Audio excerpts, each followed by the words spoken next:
Hello students, कैसे हैं आप लोग। आई होप आप सब अच्छे होंगे। तो अब हम बात करते हैं कंप्यूटर के बारे में। तो कल की जो क्लास थी हमारी वो थी introduction of computer, means computer का परिचय। तो उसमें हमने पढ़ा था कि कंप्यूटर कैसे काम करता है और कंप्यूटर क्या होता है। आज की हमारी क्लास में हम पढ़ने वाले हैं जनरेशन ऑफ कंप्यूटर, यानी कंप्यूटर की पीढ़ियाँ, यानी कंप्यूटर का विकास कैसे हुआ, कब हुआ और उसमें कौन सी टेक्निक का यूज़ किया गया। तो आज हम इसके बारे में पढ़ने वाले हैं। तो कंप्यूटर के विकास की बात करूं मैं, तो आपने देखा होगा कि आपको हर जगह पर करीब 2 ईयर्स तो मिले ही होंगे। पहला ईयर 1940 और दूसरा 1946। तो आज हम सबसे पहले यही जानेंगे कि जो कंप्यूटर का विकास है वो 1940 में हुआ या 1946 में हुआ। तो कौन सी ईयर सही है और कौन सी ईयर गलत है। तो सबसे पहले मैं बता दूं कि ये दोनों ईयर जो हैं वो दोनों ही सही हैं, लेकिन दोनों का तरीका अलग है। कैसे? जैसे आपने कहीं पे लिखा हुआ देखा होगा कि कंप्यूटर का जो विकास है वो कब हुआ, 1940 में हुआ। लेकिन उसके साथ में ये चीज़ भी लिखी हुई होती है कि जो कंप्यूटर का विकास है वो 1940 के दशक में हुआ है, ना कि ये लिखा होता है कि 1940 में हुआ है।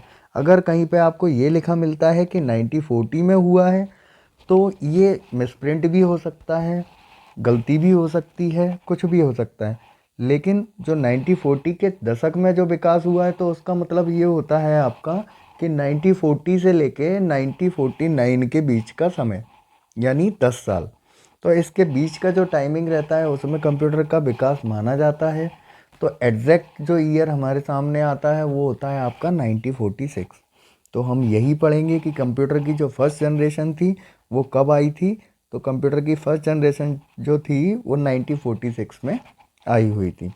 तो अब हम फर्स्ट जनरेशन के बारे में पढ़ते हैं। तो कंप्यूटर की पहली पीढ़ी की शुरुआत 1940 के दशक से या 1946 से लेके 1956 तक के बीच के समय को कहा जाता है। इस जनरेशन में जिस टेक्नोलॉजी का यूज़ किया गया था उस टेक्नोलॉजी को हम बोलते हैं वैक्यूम ट्यूब्स, यानी निर्वात ट्यूब्स। निर्वात ट्यूब्स का मतलब क्या होता है, वो ट्यूब्स जहाँ पर एयर नहीं पहुँचती तो उन्हें हम क्या बोलते हैं, निर्वात ट्यूब्स। ठीक है। तो अब इसके बारे में और आगे जानते हैं कि इस पीढ़ी में जो क्या था, निर्बाध ट्यूब्स टेक्नोलॉजी का प्रयोग किया गया था। उसके बाद उसके आगे की बात करते हैं। तो सेकंड जो है वो इसमें देखो आपको दिख रहा है कि यह कंप्यूटर उस समय के अनुसार बहुत अधिक गति से कैलकुलेशन कर सकते थे। लेकिन यहाँ पे इन्होंने क्या बोला हुआ है कि ये जो इनकी स्पीड जो होती थी वो तुलना इन्होंने आज के कंप्यूटर से नहीं की है। इन्होंने यहाँ पे साफ साफ लिख के दे रखा है, आपको दिख रहा है कि उस समय के कंप्यूटर के अनुसार, यानी यह कंप्यूटर उस समय के अनुसार बहुत अधिक गति से क्या करते थे, कैलकुलेशन करते थे। क्यों अब ये इस टाइम के कंप्यूटर से तुलना क्यों नहीं कर सकते, क्योंकि ये जब की बात कर रहे हैं उस टाइम पे आज के कंप्यूटर्स थे ही नहीं। तो ये फिर आज के कंप्यूटर्स से कैसे तुलना करेंगे। पॉइंट नंबर जो 3 है उसमें दिया हुआ होता है कि यह साइज में बहुत बड़े होते थे तथा विद्युत का अधिक प्रयोग करते थे। तो आप लोगों ने किताबों में पढ़ा होगा या किसी ने आपको बताया होगा कि जो पहले के कंप्यूटर्स होते थे वो बहुत बड़े होते थे, लगभग एक कमरे के बराबर।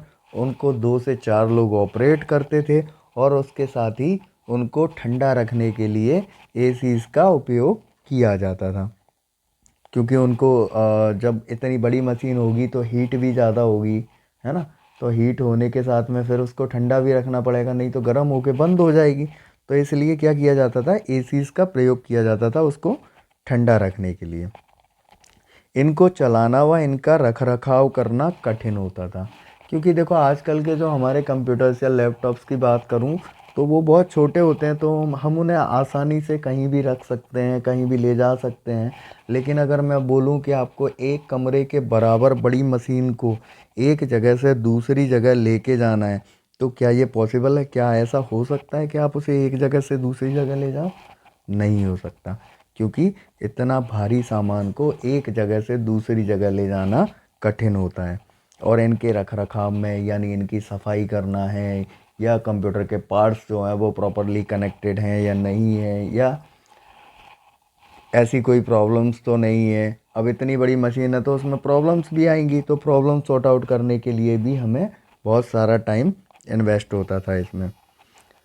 हाँ, नेक्स्ट पॉइंट जो है वो क्या है, इसमें मशीनी भाषा का प्रयोग किया गया था। इसमें जिस लैंग्वेज का यूज़ किया गया उस लैंग्वेज को हम क्या बोलते हैं, मशीन लेवल लैंग्वेज या मशीन लैंग्वेज।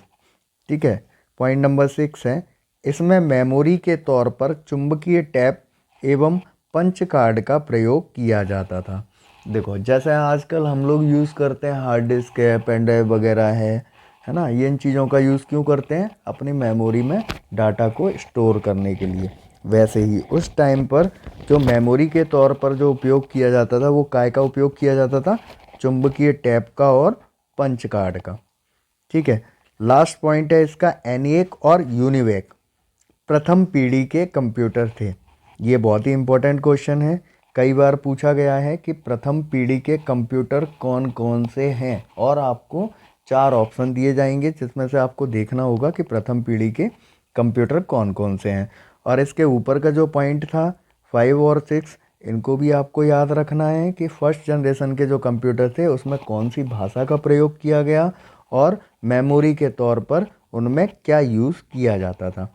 तो आपका 5, 6 और 7 मेन ये 3 पॉइंट्स, और फर्स्ट पॉइंट, हाँ पहला वाला जो पॉइंट है आपका कि इस पीढ़ी में निर्वात नलियों यानी वैक्यूम ट्यूब्स टेक्नोलॉजी का प्रयोग किया गया। तो फर्स्ट जनरेशन जो है उसके आपके टोटल 4 क्वेश्चन हो गए, जिससे आपके 4 क्वेश्चन बन सकते हैं। कैसे कि फर्स्ट जनरेशन का टाइमिंग क्या है, सबसे पहला क्वेश्चन। तो सबसे पहला क्वेश्चन आपको ये पता होना चाहिए कि फर्स्ट जनरेशन का टाइमिंग क्या है। दूसरा क्वेश्चन है आपका कि इस पीढ़ी में कौन सी टेक्नोलॉजी का उपयोग किया गया। तो इस पीढ़ी में जो है वैक्यूम ट्यूब टेक्नोलॉजी का प्रयोग किया गया। तीसरा क्वेश्चन आपका, इसमें कौन सी भाषा का प्रयोग किया गया। तो ये भी आपको ध्यान रखना है कि भाई इसमें कौन सी भाषा का प्रयोग किया गया है, तो इसमें मशीन भाषा का प्रयोग किया गया है। नेक्स्ट क्वेश्चन आपका बन सकता है कि इसमें मेमोरी के लिए कौन से डिवाइस यूज़ की जाती थी, या क्या यूज़ किया जाता था मेमोरी को स्टोर करने के लिए, सॉरी डाटा को स्टोर करने के लिए मेमोरी में। तो इसमें मेमोरी के तौर पर डाटा को स्टोर करने के लिए चुंबकीय टैप और पंच कार्ड का प्रयोग किया जाता था। तो ये भी क्वेश्चन आपको ध्यान रखना है। और लास्ट है पॉइंट नंबर 7, जो मैं आपको बता चुका हूँ कि एनीवेक और यूनिवेक प्रथम पीढ़ी के कंप्यूटर हैं। तो इसका क्वेश्चन आपका ऐसे बनेगा कि इनमें से प्रथम पीढ़ी के कंप्यूटर हैं, और आपको नीचे 4 ऑप्शन दिए हुए होंगे जिनमें से आपको एक को सिलेक्ट करना होता है। क्लियर। या आपको क्वेश्चन ऐसे भी दे सकता है कि एनिएक कौन सी पीढ़ी का कंप्यूटर है, पहली, दूसरी, तीसरी और चौथी पीढ़ी का। तो क्वेश्चन किसी भी तरह से बन सकता है, तो आप ये याद रखें। नेक्स्ट, अब हम पढ़ते हैं अपनी सेकंड जनरेशन के बारे में। तो सेकंड जनरेशन की हम बात करते हैं। तो सेकंड जनरेशन में क्या था कि सेकंड जनरेशन का जो टाइमिंग है आपका, वो सेकंड जनरेशन का टाइमिंग देखो यहाँ दे रखा है। तो जो फर्स्ट जनरेशन का टाइमिंग कंप्लीट हुआ है उसी के साथ में सेकंड जनरेशन स्टार्ट हो गई है। तो सेकंड जनरेशन की जो स्टार्ट थी वो कब था, 1956 से लेके 1964 तक। क्लियर। 1956 से लेके 1964 तक। अब आते हैं कि इस पीढ़ी में ट्रांजिस्टर का प्रयोग किया गया। क्लियर। इसमें किसका प्रयोग किया गया, देखो पहली जो जनरेशन थी उसमें हमने काय का प्रयोग किया है, वैक्यूम ट्यूब्स का प्रयोग किया है। लेकिन सेकंड जनरेशन की बात करें तो सेकंड जनरेशन में हमने काय का यूज़ किया है, ट्रांजिस्टर का यूज़ किया है, जिसका विकास विलियम शॉकली ने 1947 में किया था। देखो यहाँ पे आपको 3 क्वेश्चन मिल गए। पहला क्वेश्चन आपका कि सेकंड जनरेशन में कौन सी टेक्नोलॉजी का यूज़ किया गया। तो यहाँ से हम बता सकते हैं कि जो सेकंड जनरेशन थी उसमें ट्रांजिस्टर का प्रयोग किया गया। दूसरा क्वेश्चन आपका ये बनता है कि इसका विकास किसने किया था। तो भाई इसका विकास किसने किया है, नाम आपको दिख रहा है विलियम शॉकली। तो विलियम शॉकली ने इसका विकास किया था। तीसरा क्वेश्चन बनता है आपका कि ट्रांजिस्टर का विकास कब हुआ था, कौन से ईयर में हुआ था। तो इसमें आपको आगे ही दिख रहा है विलियम शॉकली के आगे कि ट्रांजिस्टर का विकास जो था वो 1947 में हुआ था। तो देखो जो सेकंड जनरेशन थी उसी में से हमें 3 क्वेश्चन मिल गए हैं। तो अब हम आगे देखेंगे इसमें कि भाई आगे और कौन से क्वेश्चन हमें इससे मिल सकते हैं। तो सबसे पहला पॉइंट है इसका, इस पीढ़ी के कंप्यूटर के कार्य करने की क्षमता प्रथम पीढ़ी के कंप्यूटर से अधिक होती थी। देखो मैंने अभी आपको बताया था कि अभी के जो कंप्यूटर हैं उनसे ये कंपेयर नहीं कर सकते। क्यों? क्योंकि इनके पास अभी के कंप्यूटर उस टाइम पर नहीं थे, यानी अभी जो मदरबोर्ड या अभी जो हम प्रोसेसर यूज़ कर रहे हैं वो प्रोसेसर इनके पास उस टाइम नहीं थे, तो ये इनसे कंपेयर नहीं कर सकते। यहाँ पे क्या हुआ कि इनको प्रथम पीढ़ी के कंप्यूटर मिल गए, फर्स्ट जनरेशन मिल गया। तो फर्स्ट जनरेशन मिल गया, अब इनके पास 2 जनरेशन हो गई, तो इन्होंने यहाँ पे कंपेयर कर दिया है। कंपेयर किससे किया है? प्रथम पीढ़ी के कंप्यूटर से। तो इनका कहना है पहले पॉइंट में कि इस पीढ़ी के कंप्यूटर के कार्य करने की क्षमता प्रथम पीढ़ी के कंप्यूटर से अधिक थी। मतलब जो फर्स्ट जनरेशन के कंप्यूटर थे वो सेकंड जनरेशन की कंप्यूटर के फर्स्ट जनरेशन की कंप्यूटर सेकंड जनरेशन की अपेक्षा स्लो काम करते थे, मतलब धीमी गति से काम करते थे। और सेकंड जनरेशन की बात करूं तो वो फर्स्ट जनरेशन यानी प्रथम पीढ़ी के हिसाब से तेज़ काम करते थे। सेकंड पॉइंट, इनकी साइज़ छोटी हो गई क्योंकि इसमें ट्रांजिस्टर टेक्नोलॉजी का प्रयोग किया गया। हाँ भाई, तो जैसे मैंने बताया था आपको कि जो फर्स्ट जनरेशन के कंप्यूटर थे उनका क्या था कि उनका साइज़ जो था वो लगभग एक कमरे के बराबर होता था, उनको रखने के लिए हमें इतना स्पेस चाहिए होता था। लेकिन सेकंड जनरेशन में क्या हुआ कि इनका जो साइज़ था वो कम हो गया, जिसकी वजह से हमें कम स्पेस की ज़रूरत पड़ने लगी इनको रखने के लिए। तीसरा, इसमें असेंबली एवं हाई लेवल भाषा का प्रयोग किया गया था जिनके नाम कोबोल और फोर्ट्रन है। देखो पहली जनरेशन में हमने पढ़ा था कि पहली जनरेशन में कौन सी भाषा का प्रयोग किया गया था। तो पहली जनरेशन में हमने कौन सी भाषा का प्रयोग किया गया था? मशीन भाषा का प्रयोग किया था। लेकिन सेकंड जनरेशन में असेंबली एवं हाई लेवल लैंग्वेज का यूज़ किया गया। और उसमें भी कौन सी लैंग्वेज का यूज़ किया गया था? कोबोल और फोर्ट्रन का। तो देखो एक क्वेश्चन यहाँ से ये बन गया कि सेकंड जनरेशन में कौन सी लैंग्वेज का यूज़ किया गया था, पहली कंडीशन।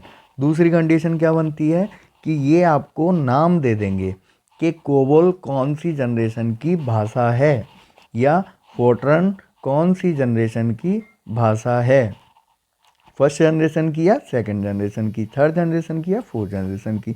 4 ऑप्शन हो गए, तो आपको देखना है कि जो कोबोल और फोर्ट्रन है वो सेकंड जनरेशन की भाषा है। क्लियर? अब इसके आगे चलते हैं। पॉइंट नंबर 4, इसमें मेमोरी के तौर पर चुंबकीय टैप का प्रयोग किया गया। हमने फर्स्ट जनरेशन में पढ़ा था कि फर्स्ट जनरेशन के जो कंप्यूटर्स थे उसमें हमने मेमोरी के तौर पर काय का यूज़ किया गया था? मैग्नेटिक ड्रम का, है ना। प्राइमरी इंटरनल स्टोरेज के रूप में हमने काय का यूज़ किया था? मैग्नेटिक ड्रम का। क्लियर? और यहाँ पे हम काय का यूज़ कर रहे हैं? चुंबकीय टैप का। और वहाँ पे क्या था कि चुंबकीय टैप के साथ में पंच कार्ड का भी यूज़ किया था हमने मेमोरी के तौर पर, लेकिन यहाँ पे केवल चुंबकीय टैप का प्रयोग किया जाने लगा। तो ये थी हमारी सेकंड जनरेशन। अब हम बात करते हैं थर्ड जनरेशन की। तो कंप्यूटर की जब हम थर्ड जनरेशन की बात करते हैं तो मैंने बताया था कि जहाँ पर हमारी सेकंड जनरेशन स्टार्ट होती है, जहाँ पर हमारी सेकंड जनरेशन ख़त्म होती है वहीं से हमारी थर्ड जनरेशन स्टार्ट होती है। लेकिन यहाँ पे ऐसा नहीं है। फर्स्ट जनरेशन में हमने देखा था कि फर्स्ट जनरेशन का जो टाइमिंग है वो 1946 से लेकर 1956 तक है। क्लियर? और सेकंड जनरेशन का जो टाइमिंग था वो कहाँ से था? 1956 से लेके 1963 तक।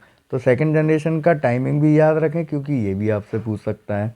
क्लियर? अब हम बात करें थर्ड जनरेशन की, तो थर्ड जनरेशन हमारी जो स्टार्ट होती है 1964 से, क्योंकि हमने पढ़ा था सेकंड ख़त्म कहाँ पे हुई थी? 1963 पे। अब इसके बीच में 1 साल का गैप इन्होंने लिया हुआ था 1964 से लेकर 1971 तक। तो अब हम इसके बारे में आगे पढ़ते हैं। कंप्यूटर की तीसरी पीढ़ी की शुरुआत 1964 से मानी जाती है। इस जनरेशन में आईसी का प्रयोग किया जाने लगा था। क्लियर। आईसी का पूरा नाम होता है इंटीग्रेटेड सर्किट। जैसे हमने फर्स्ट जनरेशन में पढ़ा था, तो फर्स्ट जनरेशन में कौन सी टेक्निक यूज़ की गई थी? Vacuum tubes. मैं ये सारी चीज़ें इसलिए बार बार बोल रहा हूँ जिससे आपको ये सारी चीज़ें याद हो सकें, है ना। तो फर्स्ट जनरेशन का टाइमिंग था 1946 से लेकर 1956 तक, और इसमें कौन सी टेक्नोलॉजी यूज़ की गई? वैक्यूम ट्यूब्स यूज़ किया गया। सेकेंड जनरेशन का जो टाइमिंग था वो था आपका 1956 से लेकर 1963 तक, और जिसमें कौन सी टेक्नोलॉजी का यूज़ किया गया? तो इसमें ट्रांजिस्टर्स का यूज़ किया गया। थर्ड जनरेशन का जो टाइमिंग है वो 1964 से लेकर 1971 तक है। इसमें कौन सी टेक्नोलॉजी का यूज़ किया गया? इसमें आईसीस का यूज़ किया गया। तो आईसी का पूरा नाम होता है इंटीग्रेटेड सर्किट। क्लियर।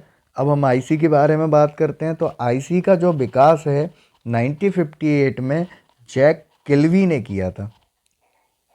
तो यहाँ पे हम देखते हैं हमें लगभग 2 से 3 क्वेश्चन मिल चुके हैं। सबसे पहला क्वेश्चन कि थर्ड जनरेशन का टाइमिंग क्या है। सेकंड क्वेश्चन कि आईसी का पूरा नाम क्या है। थर्ड क्वेश्चन आईसी का विकास कब हुआ। फोर्थ क्वेश्चन आईसी का विकास किसने किया। क्लियर। तो यहाँ पे चारों क्वेश्चंस के मैं जवाब दे चुका हूँ। थर्ड जनरेशन का जो समय है वो 1964 से लेकर 1971 तक है। सेकंड क्वेश्चन का जवाब है आईसी का पूरा नाम इंटीग्रेटेड सर्किट होता है। थर्ड क्वेश्चन था आईसी का विकास कब हुआ, तो आईसी का विकास 1958 में हुआ था। फोर्थ क्वेश्चन जो है वो है आपका कि आईसी का विकास किसने किया था। तो आईसी का विकास जो था वो जैक किल्वी ने किया था। क्लियर। तो 4 क्वेश्चन यहाँ पे हमारे पुट हो सकते हैं। इसके बाद हम आगे पढ़ते हैं। आगे भी यहाँ पे 2 से 3 क्वेश्चन आपके पुट होंगे, तो थोड़ा सा ध्यान से पढ़ें। तो सबसे पहला पॉइंट है इसमें आईसी टेक्नोलॉजी। तो आईसी टेक्नोलॉजी में भी इसमें काय का यूज़ किया गया? एसएसआई का। एसएसआई का फुल फॉर्म होता है स्मॉल स्केल इंटीग्रेशन। क्लियर। इस चिप पर 10 से 20 तत्व स्थापित होते हैं। तो यहाँ पे जो क्वेश्चन बनता है कि आईसी टेक्नोलॉजी की कौन से टाइप का यूज़ किया गया, तो यहाँ पे हमें दिख रहा है कि एसएसआई लिखा हुआ है जिसका फुल फॉर्म है स्मॉल स्केल इंटीग्रेशन। और सेकंड क्वेश्चन इससे बनता है कि जो आपका स्मॉल स्केल इंटीग्रेशन होता है यानी एसएसआई होता है, उस चिप पर कितने तत्व स्थापित होते हैं। तो इस चिप पर आपके 10 से 20 तत्व स्थापित होते हैं। सेकंड पॉइंट, इसमें कौन सी भाषा का प्रयोग किया गया, तो इसमें हाई लेवल भाषा का प्रयोग प्रोग्रामिंग के लिए किया गया। थर्ड जनरेशन की बात कर रहे हैं हम, तो थर्ड जनरेशन में हमारी में कौन सी भाषा का प्रयोग किया गया है, तो थर्ड जनरेशन में हाई लेवल भाषा का प्रयोग किया गया है।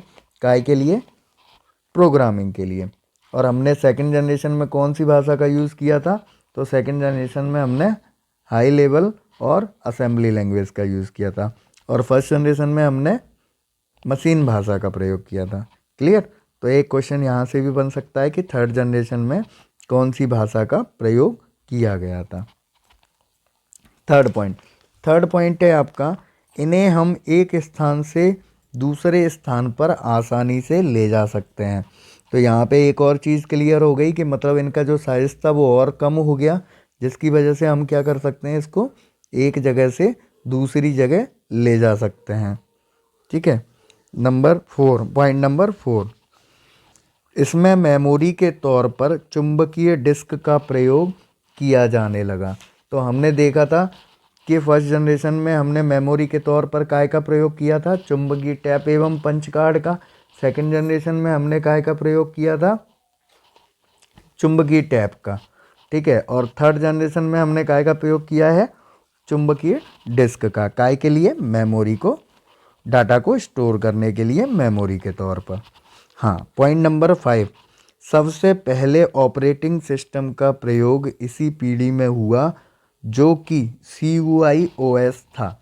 ये पॉइंट ध्यान रखें, इस पॉइंट से 2 क्वेश्चन बनते हैं। सबसे पहला क्वेश्चन कि कौन सी जनरेशन में ऑपरेटिंग सिस्टम का प्रयोग किया गया या किस पीढ़ी में ऑपरेटिंग सिस्टम का प्रयोग किया गया। तो जो हमारी थर्ड जनरेशन है उसमें ऑपरेटिंग सिस्टम का प्रयोग किया गया। दूसरा कि थर्ड जनरेशन में किस टाइप के ओएस का प्रयोग किया गया। तो जब आप पढ़ोगे, सॉफ्टवेयर पढ़ोगे, तो उसमें ऑपरेटिंग सिस्टम पढ़ोगे सॉफ्टवेयर में, तो वहाँ पे बताया जाता है कि जो ऑपरेटिंग सिस्टम होता है वो 2 टाइप्स का होता है। फर्स्ट CUI और सेकंड GUI। तो CUI के बारे में अभी मैं आपको थोड़ा सा बता देता हूँ। GUI जो है वो आपको 5th जनरेशन में मिल जाएगा। तो CUI का मतलब होता है कमांड यूज़र इंटरफेस। CUI का क्या मतलब होता है? Command user interface. और O और /S लिखा हुआ है, उसका मतलब है ऑपरेटिंग सिस्टम। तो थर्ड जनरेशन की जो हमारी कंप्यूटर्स थे उसमें CUI बेस्ड OS का यूज़ किया गया, मतलब command user interface operating system का प्रयोग किया गया। क्लियर? तो यहाँ पे जो भी फर्स्ट सेकंड थर्ड जनरेशन के क्वेश्चंस थे मैं आपको साथ ही साथ में बताते जा रहा हूँ, तो इन्हें ध्यान रखें क्योंकि एग्ज़ाम में यही क्वेश्चन सबसे ज़्यादा पूछे जाते हैं। और इसमें जो भी लिखा हुआ है वो इतना काम का नहीं है आपके का, उससे क्वेश्चन पुट नहीं हो सकते। अब हम बात करते हैं फोर्थ जनरेशन के बारे में। तो फोर्थ जनरेशन की हम बात करते हैं तो फोर्थ जनरेशन का सबसे पहले टाइमिंग।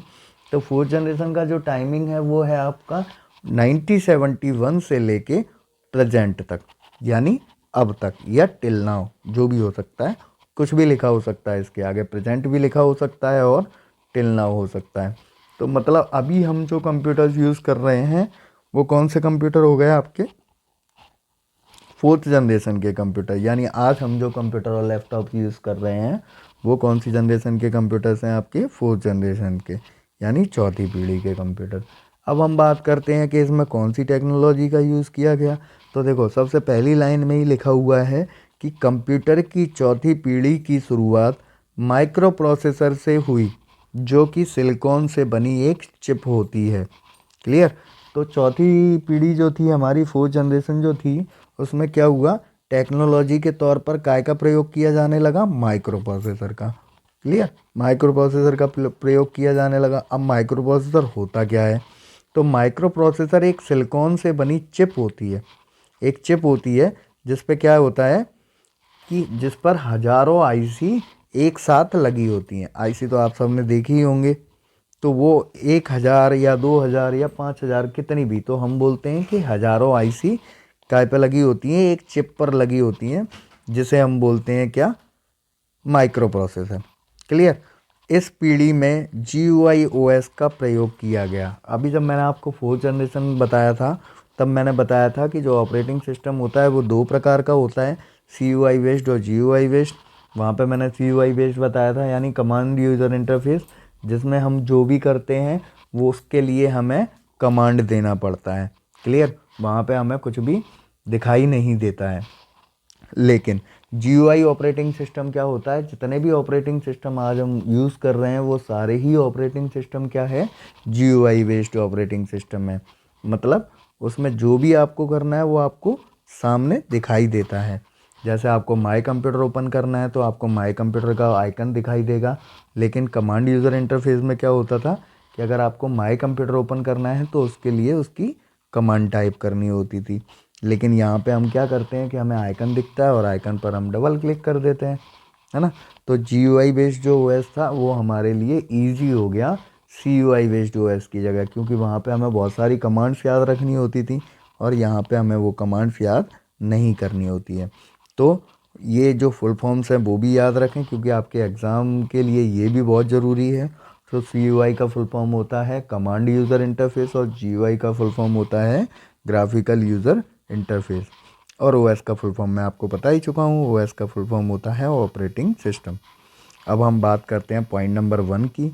इसमें लिखा हुआ है कि इसमें IC टेक्नोलॉजी का प्रयोग किया गया था। जैसे हमने पढ़ा था कि IC में कौन सा जो आपकी थर्ड जनरेशन थी उसमें हमने देखा था कि IC की SSI टेक्नोलॉजी का प्रयोग किया गया था, लेकिन इसमें IC की VLSI टेक्नोलॉजी का यूज़ किया गया है।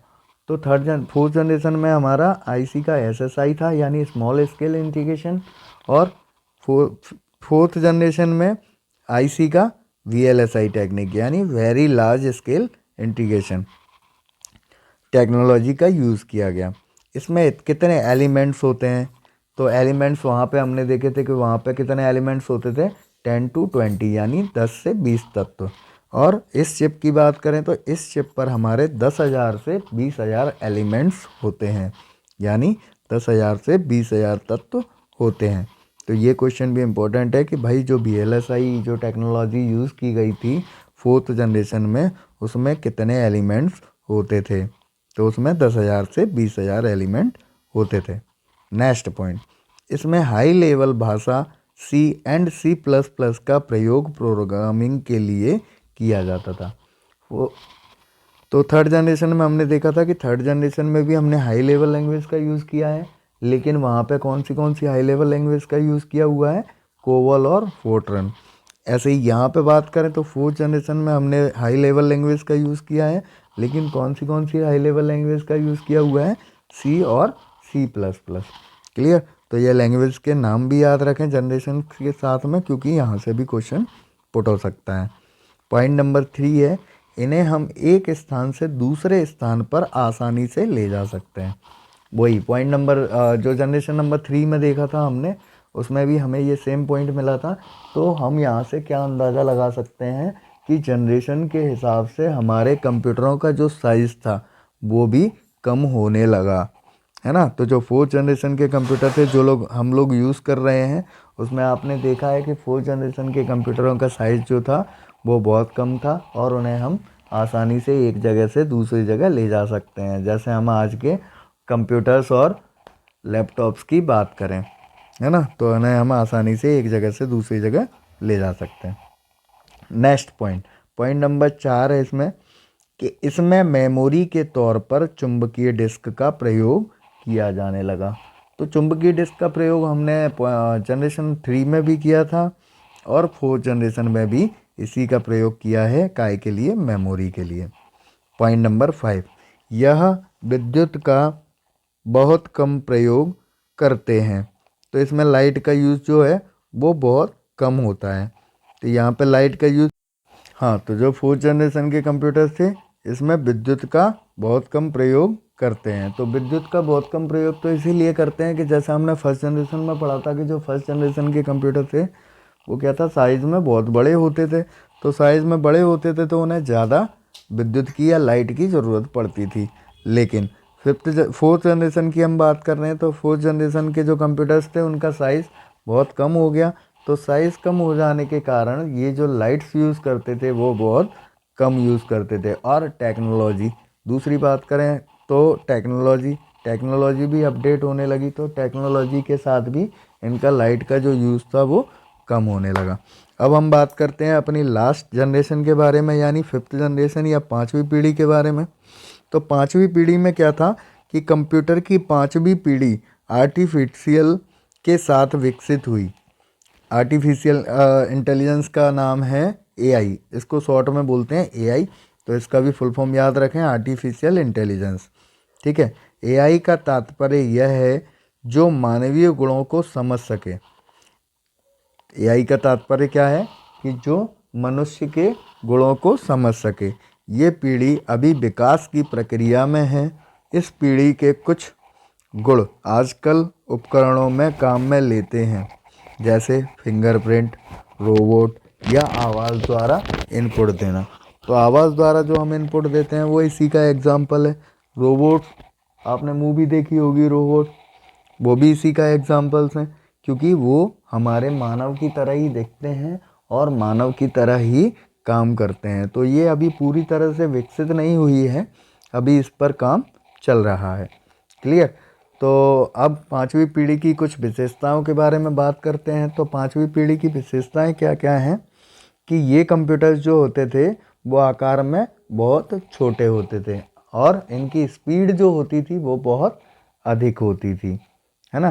तो इसलिए इन्हें आसानी से उपयोग कर सकते थे, क्योंकि इनमें जो सिस्टम आया था वो क्या था, प्लग एंड प्ले सिस्टम आ गया था। प्लग एंड प्ले सिस्टम का मतलब होता है कि कोई भी डिवाइस आपने इसमें कनेक्ट की और उसी के साथ वो डिवाइस काम करना स्टार्ट कर देती है। लेकिन पहले की जो जनरेशन थी उनमें क्या होता था कि जैसे हमने कोई डिवाइस इंस्टॉल की, कोई डिवाइस प्लग इन की, तो प्लग इन करने के बाद क्या होता था कि उस डिवाइस का सॉफ्टवेयर हमें उसमें इंस्टॉल करना होता था। तो जब हम उस डिवाइस का सॉफ्टवेयर इसमें इंस्टॉल कर देते थे तभी हम उसको यूज़ कर पाते थे, है ना।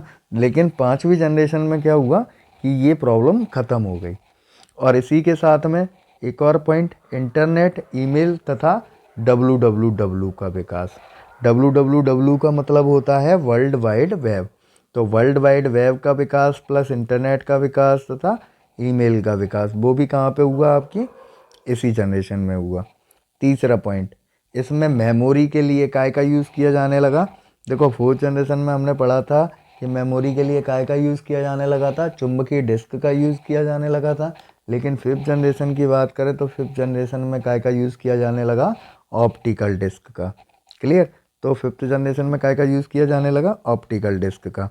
अब ये जो ऑप्टिकल डिस्क, चुंबकीय टेप, पंच कार्ड, ये सारी चीज़ें हैं। तो अगर ये सारी चीज़ें आपको पढ़ना है तो इसके लिए आपको मेरी इनपुट डिवाइस का जो वीडियो है वो पढ़ना पड़ेगा। उसके बारे में, उस वीडियो में मैंने इन सब चीज़ों के बारे में, इनपुट डिवाइस के बारे में बहुत अच्छे से बताया है। इनपुट डिवाइस, आउटपुट डिवाइस और आपके मेमोरी डिवाइसेस। तो उस वीडियो में मैंने ये तीनों चीज़ें क्लियर की हैं, तो आपको वो वीडियो देखना पड़ेगा। क्लियर। तो आज मैंने आपको चारों पांचों जनरेशन्स के बारे में बताया, फर्स्ट से लेके 5th जनरेशन तक। उनके टाइमिंग बताए, उनकी टेक्नोलॉजी बताई, उसमें क्या क्या यूज़ किया, उनका साइज़, स्पीड, सारी चीज़ें बताई। एक और पॉइंट बताता हूँ, कंप्यूटर की स्पीड।